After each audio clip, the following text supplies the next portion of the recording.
Welcome to the Living Your Greatness podcast. I am your host, Ben Mumme. The purpose of the podcast is to inspire millions of people across the world to achieve greatness and enhance their overall personal well-being.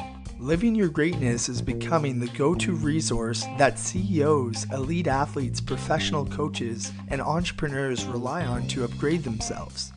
The podcast helps you master the best of what other people have already figured out. So I gladly invite you to sit back, relax, and enjoy tuning in to today's episode. Welcome back, everyone, to another episode of Living Your Greatness. This is your host, Ben Mumme. In each solo episode, you will receive valuable knowledge, wisdom, and life lessons.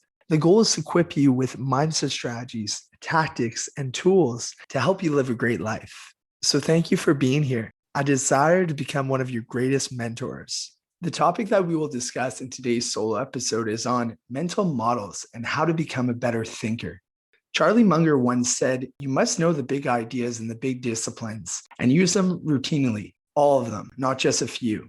Most people are trained in one model, for example, economics, and try to solve all the problems in this one way. You know the old saying, though, to the man with a hammer, the world looks like a nail. Now, this is a powerful quote that Charlie Munger has shared. What can we learn from Charlie Munger? Who is he? Well, he is a billionaire, Warren Buffett's business partner, and a vice chairman of Berkshire Hathaway. And I believe he could teach us a lot about success. He spent over 50 years transforming himself into one of the smartest men in business. He's Warren Buffett's right-hand man, and plenty of people have called him a learning machine. Munger doesn't just try to lay out a step-by-step blueprint for success. Instead, he shows us something much more valuable: how to become a better thinker. With more strategic thinking and a rational perspective, it's easier to weather the unpredictable storms and make the most of every opportunity. Now, another quote I want to share with you that Charlie Munger has stated is 80 or 90 important models will carry you about 90% of the freight in making you a worldly wise person. And of those, only a mere handful really carry very heavy freight. Now, this brings us to ask, what exactly is a mental model? A mental model is the specific thought process you use to examine a problem. There are many types of known mental models, and each one takes a unique view of a concept in order to reduce its complexity. In short, it is the mind's way of making sense of something. As James Clear explains, each mental model offers a different framework that you can use to look at life. If you develop a bigger toolbox of mental models, you can improve your ability to solve problems because you'll have more options for getting to the right answer. This is one of the primary ways that truly brilliant people separate themselves from the masses of smart individuals out there. Now, that is a really powerful explanation. There are tens of thousands of mental models, and every discipline has its own set that you can learn through coursework, mentorship, or firsthand experience.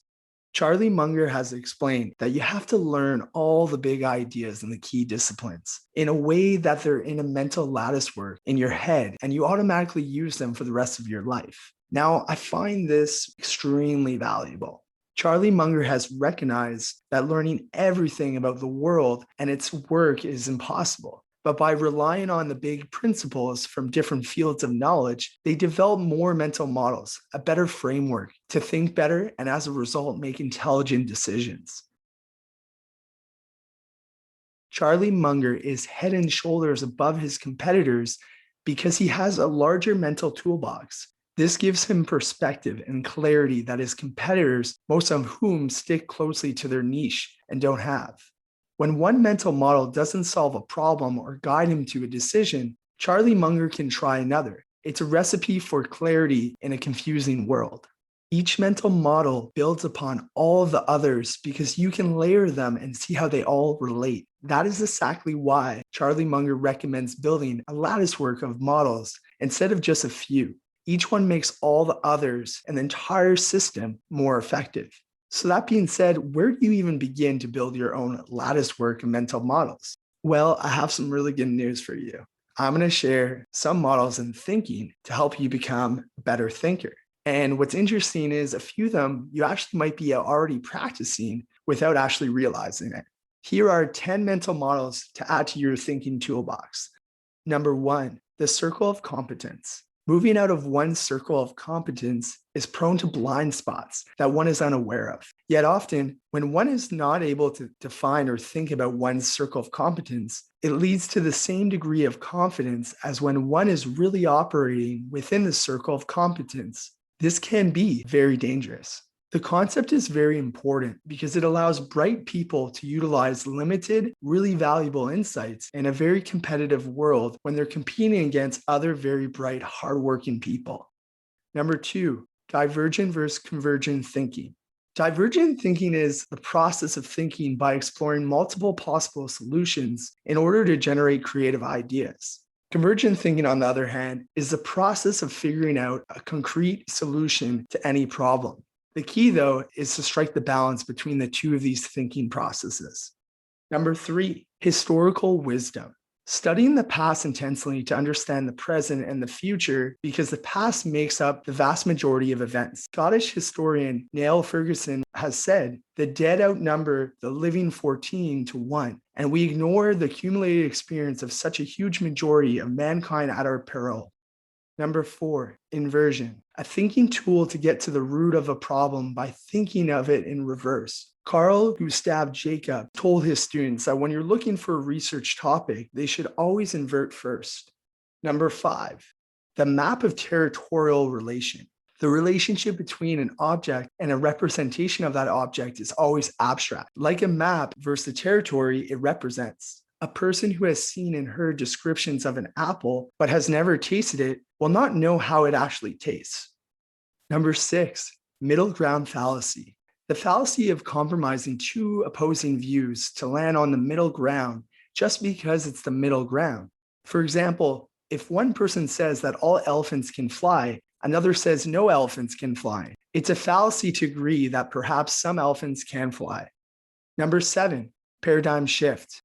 When an important change occurs that replaces the usual way of thinking about or doing something. Number 8, systemics. The study of systems, how they work, how they are related to larger systems, and how they break down or are prone to bottlenecks. It's a disciplined approach for examining problems more completely. Number 9, the 5 whys. Asking yourself 5 whys about a given subject is a great way to push yourself to find the truth and achieve rationality. Number 10, weasel words. The illusion is that when someone wants to make it seem like they've given a clear answer to a question or made a direct statement when actually they've said something inconclusive or vague, words like better, improved, and gains do not say how much in terms of a complete argument. I have now shared with you 10 mental models that you could apply to your thinking toolkit. But it's important to realize that the value of mental models is deep and not shallow. Being shown a new model isn't enough. To get real value out of them, you need to understand them deeply. You need to see them in many contexts and get a feel for how they work. But if you hear an abstraction come up again and again, and you don't understand it well, that's a good sign there's a hidden mental model waiting to be unlocked. So I encourage you to keep learning more and more mental models to add to your toolkit. A really valuable book that I read by Shane Parrish was called The Great Mental Models. And I believe that is a first great start of where you could go to get some of the greatest mental models of them all. So before I sign off today, I really want to take this last moment, to really thank you for being here. I hope this solo episode has added some value or even perspective to your life. If you enjoyed listening to this episode today, I encourage you to hit that subscribe button. By doing so, it will give you unlimited access to all podcast episodes on living your greatness. I want to end this podcast by wishing you to keep living your greatness. Have a wonderful day. Much love, Ben. Thank you for listening to the Living Your Greatness podcast. If this show has added value, please subscribe, leave a rating, and make a review.